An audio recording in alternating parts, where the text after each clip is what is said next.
శాసన మండలిలో గందరగోళం. శాసనసభలో ఏకపక్షంగా తిరుమల లడ్డూపై చర్చ. మండలిలో మాత్రం కొర్రీలు. చర్చకు అడ్డుపడుతున్నదెవరు? చర్చించాలంటున్న వైసీపీ. చర్చకు సిద్ధమంటున్న టీడీపీ. మండలిలో మాత్రం జరగని చర్చ. ముందు ప్రకటన చేస్తామంటున్న ప్రభుత్వం. చర్చ తర్వాత ప్రకటన చేయాలంటున్న వైసీపీ. ఎవరి వాదన వారిదే. ముందు ప్రకటన చేస్తామనే పట్టుదల ఎందుకు? చర్చ తర్వాతే ప్రకటనపై వైసీపీ వ్యూహం ఏమిటి? ప్రభుత్వ ప్రకటనలో వైసీపీని టార్గెట్ చేస్తారని ముందే ఊహించారా? తిరుమల శ్రీవారి లడ్డూ ప్రసాదం తయారీలో కల్తీ నెయ్యి వ్యవహారం ఆంధ్రప్రదేశ్ రాజకీయాల్లో పెను తుఫాను సృష్టించింది. శాసనసభలో ఈ అంశంపై సుదీర్ఘ చర్చ జరిగి ప్రభుత్వం తన వాదనను బలంగా వినిపించినప్పటికీ శాసన మండలిలో మాత్రం పరిస్థితి ఇందుకు భిన్నంగా ఉంది. చర్చ జరగకుండానే సభ వాయిదా పడ్డం, ప్రకటన ముందా లేక చర్చ ముందా అనే సాంకేతిక అంశాలపై అధికార ప్రతిపక్షాల మధ్య మాటల యుద్ధం సాగుతోంది. సభలో మెజారిటీ ఉన్న వైసీపీ ఈ అంశంపై చర్చకు పట్టుబడుతుంటే ప్రభుత్వం ముందుగా అధికారిక ప్రకటన చేస్తామంటోంది. ఈ గందరగోళం వెనుక ఉన్న అసలు రాజకీయ వ్యూహాలేమిటి, ఎవరు ఎవరిని నిలువరించాలని చూస్తున్నారు అనే అంశం ఇప్పుడు రాష్ట్ర వ్యాప్తంగా ఆసక్తికరంగా మారింది. శాసన మండలిలో ప్రస్తుతం వైఎస్ఆర్ కాంగ్రెస్ పార్టీకి బలం ఎక్కువగా ఉంది. శాసనసభలో ప్రభుత్వం ఏకపక్షంగా తన వాదనను వినిపించే అవకాశం ఉండడంతో మండలిలో తమ బలాన్ని ఉపయోగించి ప్రభుత్వంపై ఎదురు దాడి చేయాలని వైసీపీ భావిస్తోంది. లడ్డూ అంశంపై చర్చ జరిగితే గత ప్రభుత్వ హయాంలో జరిగిన నిర్ణయాలను సమర్థించుకోవడంతో పాటు ప్రస్తుత ప్రభుత్వం చేస్తున్న ఆరోపణల్లోని డొల్లతనాన్ని బయటపెట్టాలని వారు యోచిస్తున్నారు. చర్చ తర్వాతే ప్రభుత్వం ప్రకటన చేయాలని పట్టుబట్టడం వెనుక ఉన్న ప్రధాన ఉద్దేశం ఇదే. ప్రతిపక్షం వాదన విన్న తర్వాత ప్రభుత్వం స్పందిస్తే అది చర్చ అవుతుంది.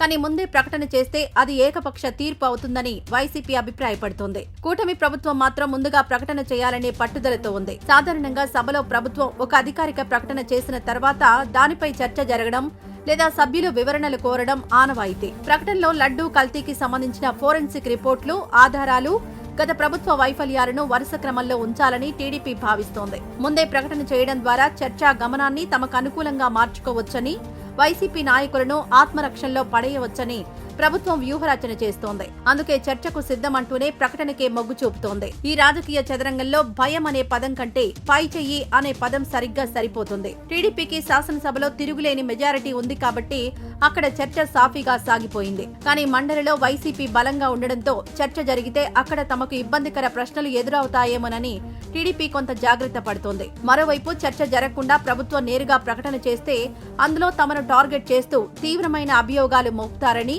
వాటిని తిప్పికొట్టే అవకాశం సభలో దక్కదని వైసీపీ ఆందోళన చెందుతోంది.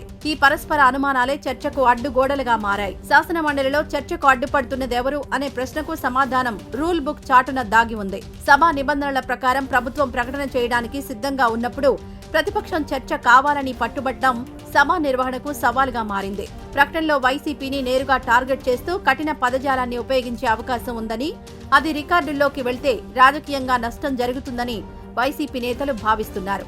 అందుకే ప్రకటన కంటే ముందే చర్చ జరగాలని, తద్వారా తాము చెప్పదలుచుకున్న విషయాలను ప్రజల్లోకి తీసుకువెళ్లాలని వారు కొర్రీలు వేస్తున్నారు.